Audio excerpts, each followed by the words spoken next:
This event builds on what was a very lively hustings. That's hack speak for a damn good rammy last time round during the 2007 campaign. And I'm sure that we can count on you this morning to replicate, if not exceed, the success of that previous occasion. Since the commencement of the Scottish Parliament, by my reckoning, 173 acts have been passed, of which 24 primarily or partly impinge on the rural scene.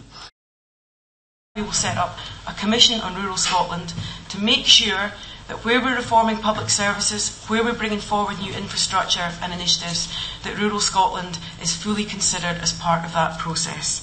And that's a promise we would make for the whole of the Parliament. We want to see textiles, tourism, forestry, the food and drink industry. We want to make sure that those industries get a fair shot at modern apprenticeships and support for businesses. That's crucial that we get the right kind of lobbying in Brussels, and Labour would make sure that we worked both at the UK level and directly with Brussels to make sure that our food producers and our producers generally get a fair deal, and that we also manage our land sustainably and in a way that will create jobs. Scottish Conservatives want to see a Scottish Government that has a positive stance towards rural businesses, a government that stands up for rural communities, and a government that invests in rural infrastructure. We want to expand the scope of the Rural Business Rates Relief Scheme so that small businesses in rural Scotland are given additional support. We want to, and I think all parties will probably agree today, see an accelerated introduction of superfast broadband. And so we would actually put money where our mouth is and invest £135 million of investment to get that going. Partly, what we would also like to see is rural priority being given. Above all, we want to see common sense in rural Scotland. When policies are being implemented by our politicians, we want to make sure that there's always that common sense applied to it. I think one of the most important policies that we would like to get other parties, and I know that the Liberals looked at this in their conference, is that of land value taxation. It's not a new idea. People don't need to fear looking at this and trying to understand how it would work. So if I could get this message across that land value taxation would be a good thing for the rural community, it does not mean that farming land will be taxed. We do believe that farming should be subsidised and that forestry should be subsidised. And wildlife tourism, for that matter, I would see no objection to that being subsidised as well. We're fully behind the Common Agricultural Policy, but we need to see more fairness in it at the moment. At the moment we have £127 per hectare is the average Scottish single farm payment, whereas in Wales it's £300 per hectare. So we need to see some readdress of that. We also wish to look at the forestry targets. At the moment we have 25% targets by cover of the Scotland, and we would look to see if that is a fit for purpose target. So we want to increase forestry, but obviously not at the threat of losing people off their farming land.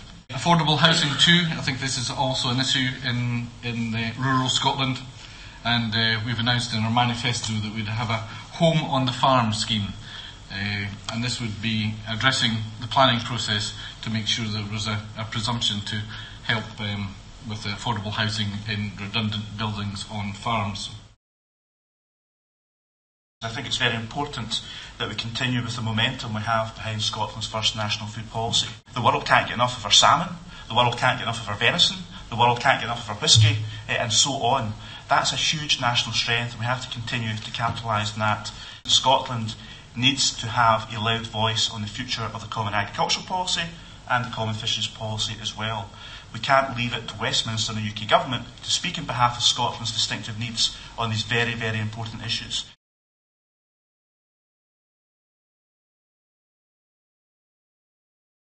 All the panel members have outlined a number of measures that they want to support the rural businesses. But does the panel agree that private sector investment remains critical to achieving a number of the objectives that you've all outlined, particularly in relation to the land use strategy? And what are they going to do to encourage that private investment in the wider rural economy? Might I suggest that rather than putting time, effort, money and possibly denting confidence through looking at land reform, that all the political parties give much more attention to encouraging rural social enterprise? Farmers are probably one of the first to actually, and social sustainability, if we make a profit, we spend it locally. It's one of the best things to invest within the rural enterprise, is actually every profit we make, we spend effectively in our businesses and around. So to say that taxation is a way forward, to me, is just you're looking in the wrong direction. Deer management groups work, some well, some not so well. And I'd be very pleased to come and talk to you in 2 weeks if the opportunity occurs on that very subject. But I would also take the opportunity of saying that our deer species are not just about red deer in the uplands of Scotland, where deer management groups are appropriate, but also in the lowlands where roe deer numbers are increasing rapidly. And I think this is an area which needs to be addressed fairly urgently. What is the panel's view on a possible review of the treatment of heritable property for succession purposes to align it with the current treatment for movable property and thus subject to legal rights claims? There are massive challenges we have to face up to, such as the cost of fuel, and as a country with more control over more of our resources, perhaps there's more we could do about that. But I hope I've illustrated today that we have the team, the vision and the track record to earn, hopefully, your trust for the further 5 years in government. Please go home and read our manifesto, and you'll see that we're committed to not just agriculture but to rural Scotland as a whole. We are trying to control climate change. We have policies to try and reduce the amount of carbon fuels that we burn, and it's going to be a difficult balance to find policies that support farmers and keep our eye on the ball where consumption of carbon fuels is concerned. Thank you. We'll hope to have more Conservative MSPs to be rural champions and to actually make sure your voice is heard and listened to in that Parliament.